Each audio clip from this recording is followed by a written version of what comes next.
for the person listening who feel like they're doing everything right, they're journaling, they're visualizing, but their bank account is still empty or they're still in job they hate. So is it possible to be too positive? Of course, it is not realistic. It's not about waking up and going out with a big smile on your face 24/7. It's not possible. We are humans. We are here to feel all our emotions. We get worried, we get doubtful, we get happy. Something that surprised me in the book that you are not telling people to be positive all the time. You are actually saying feel the anger, feel the doubt, feel whatever is there. So for someone who has been through their whole life to push through emotions rather than work with them, so how do they even begin with that? You know, we are programmed and grown up and not learning that all our emotions are valid and that it is very important to feel all our emotions. We have learned somehow emotions such as hatred, anger, guilt, jealousy, all these low-level emotions that they are not good, so we just need to reject them. All emotions are valid and all emotions need to be felt, because if you just run away from emotion and stuff it in your body, it will still remain in your body and in your energy system. It will affect everything. Hello everyone and welcome back to Page of Pandora. Have you ever felt like you were living a life that looked perfect on paper but left you feeling completely empty inside? I know what some of you are thinking right now because I thought it too. But here's what stopped me. In the very first few pages of this book, the author shares something deeply personal. She talks about years of waking up every morning just to get through the day. A successful life on the outside, education, job, travel, people who admired her, and yet this empty feeling inside that she couldn't explain to anyone. Because how do you tell people something is missing when everything looks fine? That honesty really got me because I think most of us know exactly what that feels like, that gap between the life you're living and the life you sense you are supposed to be living. So, she's certified law of attraction coach, the founder of Daiva Plath coaching, and today she is here to break down what she has learned, not just the philosophy but the real messy practical work of becoming someone who actually creates the life they want. Welcome to the podcast, Daiva. Thank you so much, Daiva. I'm very happy to be here. I've seen so many people in my life so far who are genuinely accomplished, carrying the hollowness inside them that they can't name. And I read in your book something that I think so many listeners will recognize immediately. So I want to start right there. What was that actually like, living the life, feeling for years, when everyone around you thought you had it all figured out? Yeah, thank you for asking me this question. That's exactly how my book begins. For years, I have been living with a longing inside of me for something bigger, something more, something that could make me feel more alive and more excited. And I had all the reasons to be happy because on the outside, my life was not missing anything. I was always in a job. I had friends. I traveled to holidays and beautiful destinations. But even if on the outside my life was looking successful, I always had this inner feeling and inner sense of knowing that there has to be more to life, more joy, more passion, more meaning. And still, I was stuck. I didn't know what I could do differently because I was just living in this daily hamster wheel, day in and day out, going through the motions. And I really didn't know what I should do differently, or even if there was anything that I could do differently. So I had this longing inside of me that I was not truly living my life. But there had to be much more to that. Yeah, that's actually something a lot of people quietly relate to. Even if they don't say it out loud, it's interesting how that can exist even when everything looks sorted from outside. Yeah, and as years passed, my dissatisfaction and my longing was getting stronger and stronger, and I kept searching for answers. So I loved reading personal development books. So as the years passed, I immersed myself more and more in, books, programs, courses. I wanted to find meaning. I wanted to find purpose. I wanted to find out how I can contribute. So as the years passed, I was longing more and more for a change, I needed that my life had to change. And as I was, longing for this change, suddenly things on the outside started also, changing, falling apart. So one summer, I found myself suddenly, after many, many years, for the first time without a job. So that was a completely new situation for me. And I was, of course, worried and doubtful and didn't know what the future will bring, but at the same time, I trusted that the universe was somehow rearranging things in my favor so that I could finally start moving, in the new direction, start living my life. So even if I had worries and doubts and fears, I knew that this was the time to move forward and to start a new chapter in my life. That must have taken a lot of courage, honestly.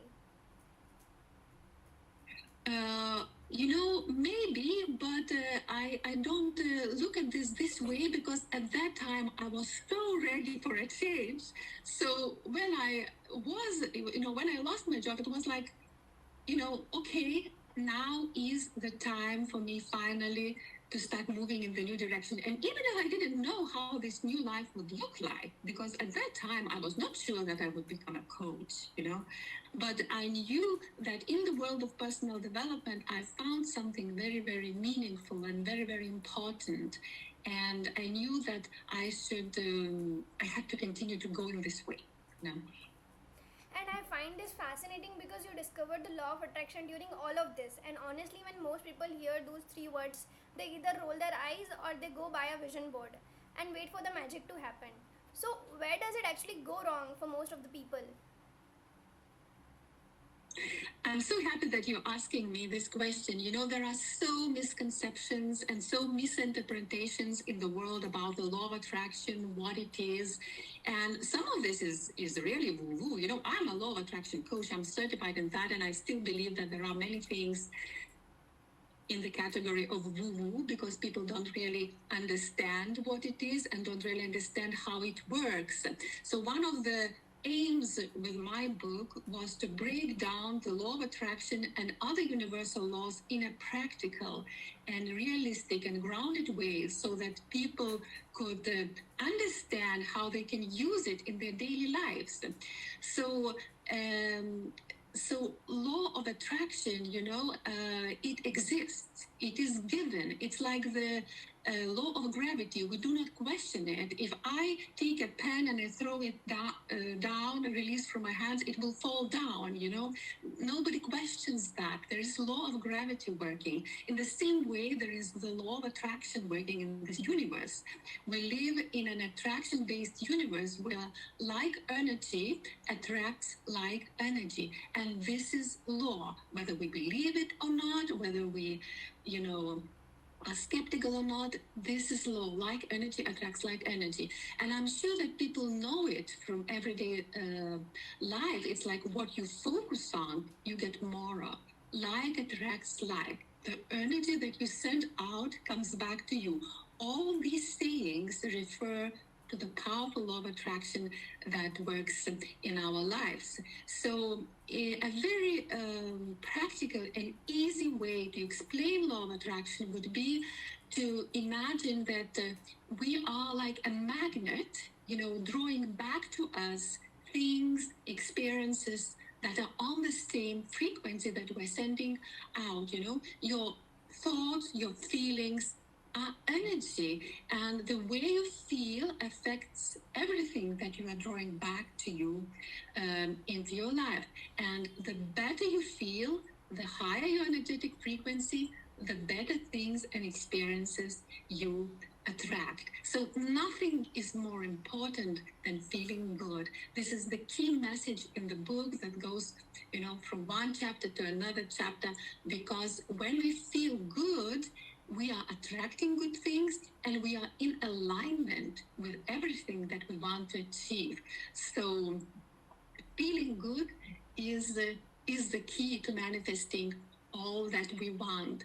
And I hope that that the book will really help people to understand that, how important it is feeling good, and how big a role our feelings play in the process of manifestation. I really like that you're making that distinction because people either blindly believe it or completely dismiss it. And the truth probably gets somewhere in between, right? Yeah, there are people, there are also, experts who say that close your eyes, imagine, an ideal house, an ideal car, ideal partner, and things will magically, fall into your lap. This is unfortunately not how it works. It's misinterpretation, and you need to know what you want. You need to take action. You need to work towards it, but you need to know how to be aligned, how align your energy with what you want, because when you move forward in alignment with your desires and dreams, the journey becomes easy, it becomes, fascinating, exciting, you are in flow instead of, pushing, hustling, and taking action. So everything is about feeling good, very much. Right. Something that surprised me in the book that you are not telling people to be positive all the time. You are actually saying feel the anger, feel the doubt, feel whatever is there. So for someone who has been through their whole life to push through emotions rather than work with them, so how do they even begin with that? Yeah, you are so right. We are programmed. We are not, educated. We are grown up not learning that all our emotions are valid and that it is very important to feel all our emotions. We have learned somehow that, emotions such as hatred, anger, guilt, jealousy, all these low-level emotions, that they are not good. So we just need to reject them, not feel them, but all emotions are valid and all emotions needs to be felt, because if you just run away from emotion and stuff it in your body, it will still remain in your body and in your energy system, so it will affect everything that you attract into your life, because emotion is energy. In motion, it is energy. So all emotions must be accepted and felt, and lower energy emotions such as sadness, disappointment, guilt, they need to be cleared and released. So the easiest way to start clearing and releasing them is just simply to ask ourselves, where do I feel this emotion in my body? And just alone awareness about, identifying where you feel it. Awareness alone will start dissolving this emotion. So nothing is more important that we feel good. So it's important that we clear, that we accept and clear lower level emotions and choose to feel better. Because the better we feel, the better we attract, and the better things and experiences we will manifest. Yeah. Right, so people need to sit with it, identify the what emotions they are feeling, right? It's very important, to know what you're feeling, because as you mentioned, we are not used to that. We are used to not feel what is not good, right? So we are not. We are used to run away from our emotions, and it's very important to feel them, because once you felt them, then you can change them. Right. Yeah. I know the fact that this is a chapter most people are going to struggle with. Want it and let it go, because there is this thing in ambitious people where detachment feels like giving up. If you stop gripping the outcome, you are admitting you don't really want it. So how do you stay fully committed to a big dream without stressing over exactly how or when it will happen? Well, I'm so happy you asked this question. What you're talking about is the law of detachment. There are 7 universal laws. People mostly know the law of attraction, but there is also the law of detachment. And in addition to that, there are 5 other laws that we're not covering here in this podcast, but there are 7 universal laws all in all. So what we're talking about is the law of detachment. What does it mean? It means that whatever goal or dream you are chasing or pursuing, it is not your job to know when it is going to happen and how it is going to happen. Your job is to know what you want, to take action steps, and to feel good in the process. How it is going to happen and when it is going to happen is the job of the universe. And it is a challenge for many people, logical, ambitious people who want to know, all the hows, who now know exactly all the steps. But this is not how it works. Our logical mind, cannot figure out all the steps how our dream is going to happen. It's not our job, and it's not even possible. It is the job of the universe. And we live in a loving universe who wants us to win, who wants us to live our best lives, who wants our dreams come true. But we need to know how to follow the nudges, the inspiration that we received from the universe. So it's very important to know what you want, to take action, and at the same time to listen to your inspiration, to your inner guidance, because this is how the universe is showing you to you the shortest way to your dream. It's never about an action plan with all the steps that you make with your logical mind. Is starting on a journey where you take action, and at the same time you listen to your inner guidance, because once you do that, you will be guided towards your dream in a miraculous way. So it's so important to trust the universe, and this is the part where most people struggle, because it is difficult, to trust the universe. If things are not working our way, we tend to doubt ourselves, to worry why it is not happening, what is happening, and so many people give up or get disappointed. And never continue. So this is the universal law that we have to learn and to use it, because otherwise we will give up. Right. Yeah. Actually, the problem is people are very impatient nowadays because world is moving too fast and everyone wants instant outcome. And even I'm also kind of person who wants instant result. Like why it's not happening to me. So I want to know how a person can be patient in this fast moving world. Well, it's really about trusting that there is a perfect timing for things. That there is a perfect time for everything. And when you don't feel good, when you get impatient, that's very human. That's very normal. I get impatient too. But then use the tools, use the knowledge, because just awareness that it is not your job to know when things happen. That's a huge revelation for many people. So remind yourself that just reminding yourself that it is not your business when and how things will happen and in which order. That is huge. Your job is to feel good. And you can always do many things in your daily life that make you feel good. There are so many things that can raise your frequency. So my best advice would be, when you get impatient and maybe even want to give up, do anything that you can, to get back to feeling good. Because when you feel good, you are again in flow. You are in alignment with what you want, and the next step will reveal itself. It will be easy. Right, that is a practical answer you gave. So let's do a quick reality check for the person listening who feel like they're doing everything right. They're journaling, they're visualizing, but their bank account is still empty or they're still in job they hate. So is it possible to be too positive?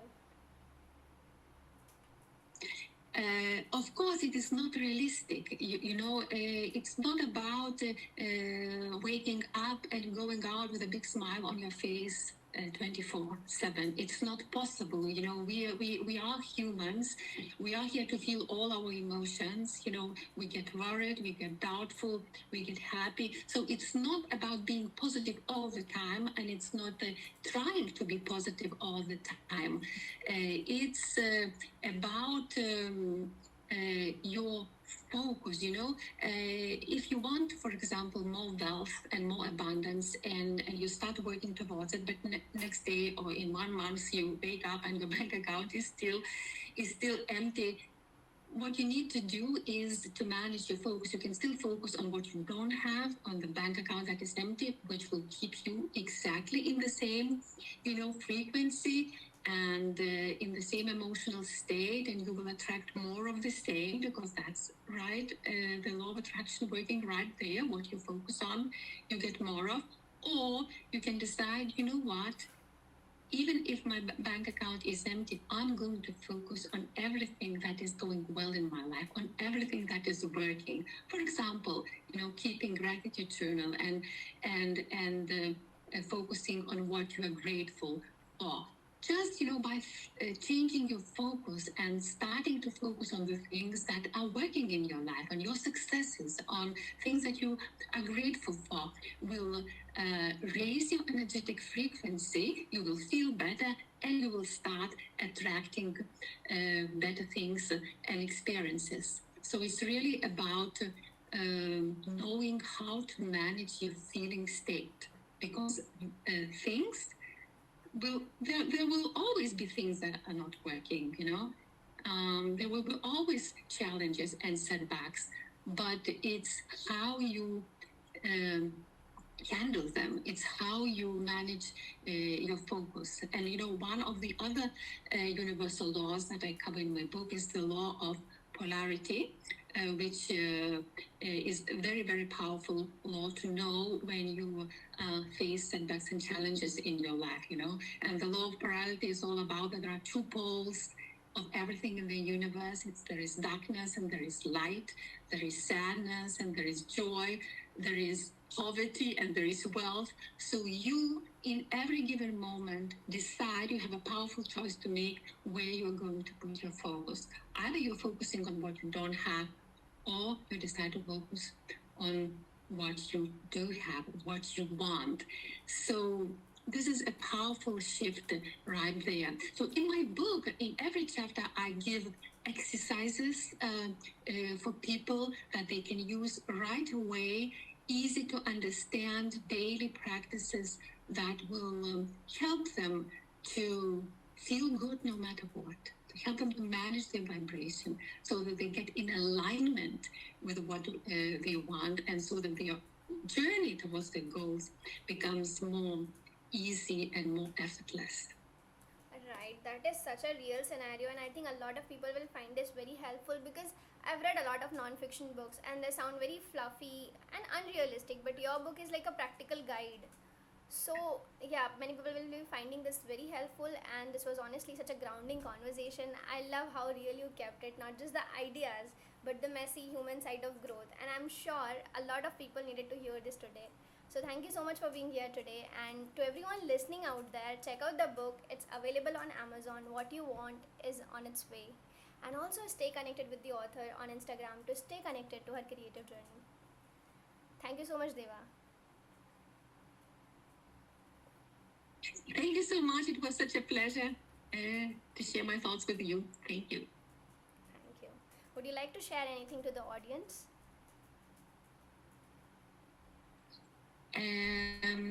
I would like to say, never give up on your dreams. No matter what your situation is today, maybe you're really going through a big challenge or setback, or think that just things are working against you. Maybe there is so little hope in your life right now. Never give up on your dream, because the dreams are waiting for you. And where you start, just decide to do anything today that will make you feel better, and you will be already on the right way, because your feelings are energy. You are like a magnet attracting things back to you. Whenever you start feeling better, you will soon start seeing small positive changes in your reality. So just do anything that you can to feel better. Right. Yeah, amazing things are waiting for you. Never give up. Yes, this is genuinely very positive and helpful. Thank you so much. Thank you, Deva. Have a nice day ahead. Thank you.